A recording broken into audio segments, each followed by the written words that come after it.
To, ƙaƙaƙara ƙaƙaƙa, ga akuya ga kura, ga wuƙa ga nama, mai afkuwa ta faru. Ku biyo mu don jin yadda ta kasance, inda ƙugiyar lalibanmu ta kamo mana wato madaka banza. Kifi na ganin ka mai jar kuma. Masu sauraron mu yau ma kamar kullum kuna tare da fashin bakin Kannywood a kodayaushe. Wato irin yadda ta kasance mun yi lalube mun kamo muku wani sangame man gaya ma abocin muku da kugun yaran mutane. Hello? Hello sweetie? Amma dai waki wace yogo? Ina fatan ba kowa kusa da ke. Karab! A cikin rediyon da take naɗo mana labarai wato na wannan gida mai tarin albarka gami da fasa muku baƙaƙen da suke faruwa a cikin wannan masana'anta wato ta Kannywood.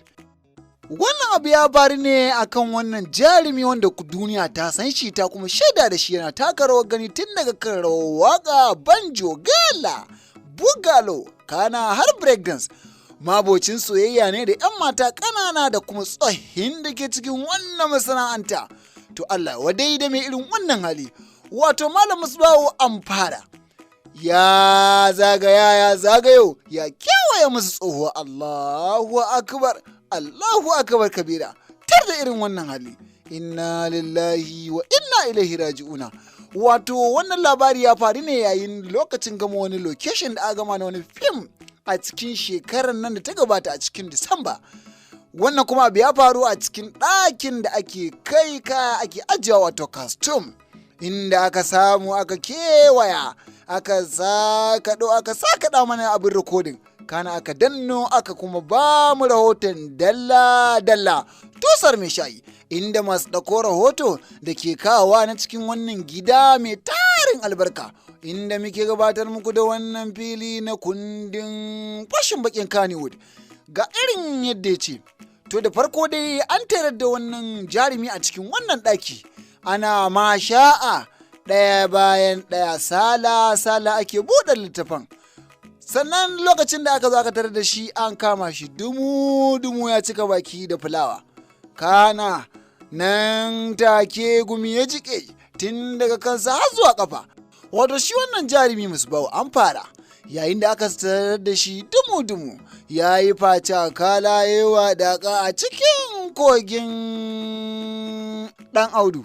Haka na manema labaran suka zayyana mana cewar an tuhumi Musbahu Amfara cewar ya aka yi wannan abu ya faru.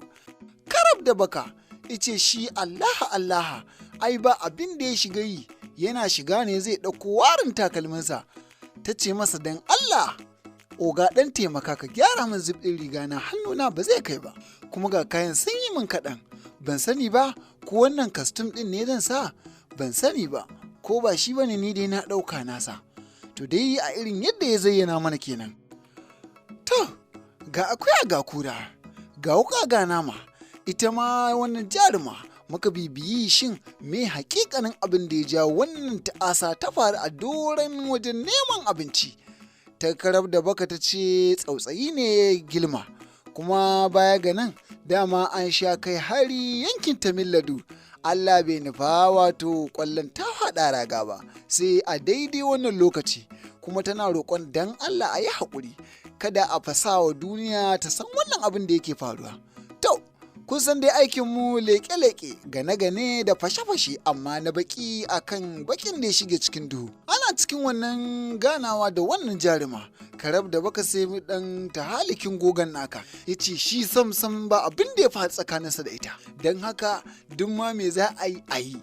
To mu dama aikinmu tabbatar da hakikanin abin da yake kasantuwa. Mu shakata da wannan. Ai lalle iyare ai lalle maraba sun gaya doki mai doki da ya zaburi doki bai kwan a gida ba sai a filin aiki kowa ya dariya inda zai iya da haƙuri ɗaya. To jama'a barkanmu da dawa hutun rabin lokaci, za mu ɗora daga inda muka kwana.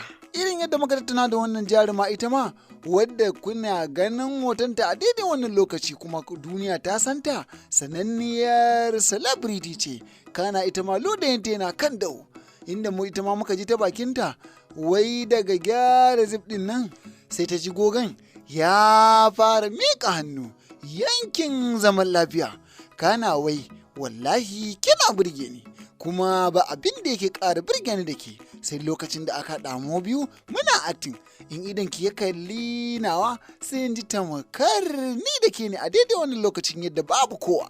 Allah sarki aka raɗuwa uban kurɗa ya kurɗa loko da loko sako da lungu karab sai ne saka ɗaya albarkacin da suke sako da lunguna na wannan jaruma. To dama an ce duk tsuntsun da ya ja ruwa shi ruwa kan doka, ga mutane ga dandazon 'yan kallo supporters ɗin wannan jarumi da kuke gani sun dandazo suna jira, ta sai ga mai unguwar tare da 'yan sanda guda 6 sun zo domin jin ya aka shigo masa unguwa kuma ya aka wannan abu ya fara a unguwarsa, kana kuma ga abin kunya ya faru.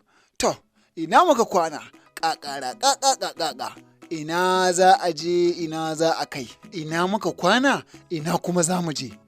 To ana ta ɗauki ba daɗi don ganin yadda za a yi a saka wannan abu, mu kuma muka yanke hukuncin cewar lallai ilalla aikin nan da muka ɗauka na fasa muku baƙaƙen da suka zamto dindim a cikin duhu tilas sai mun yi. Wannan abu ya faru ne misalin karfe 3 rana, ana ta ɗauki ba daɗi har misalin karfe 6 magariba. Ana ta ya za a yi ina aka kwana ina aka tashi ina aka hantse 'yan kallo kuma sai ƙara ƙaruwa suke a filin ɗaukar wannan shiri. Wato kuma nan inda wato Allah da ikonsa sai aka yi katari da wata baiwar Allah a daidai wannan lokaci, ita ma ta yi ka cibis ta yi Allah wadarai da wannan abu da ya faru a kan wannan jarumi. Inna lillahi wa inna ilaihi raji'una. A nan za mu dakata, idan Allah ya kai mu shiri na gaba za ku ji yadda ta kaya mana. Mu tara a shiri na gaba don jin yadda daraktan wannan shiri ya lashe takobin rantsuwa akan wannan jarumi, ya ɓata masa suna ya ɓata masa dandalin wasa. Su kuma 'yan sanda da mai unguwa su ma suna nan tsaye cirko-cirko har zuwa magariba.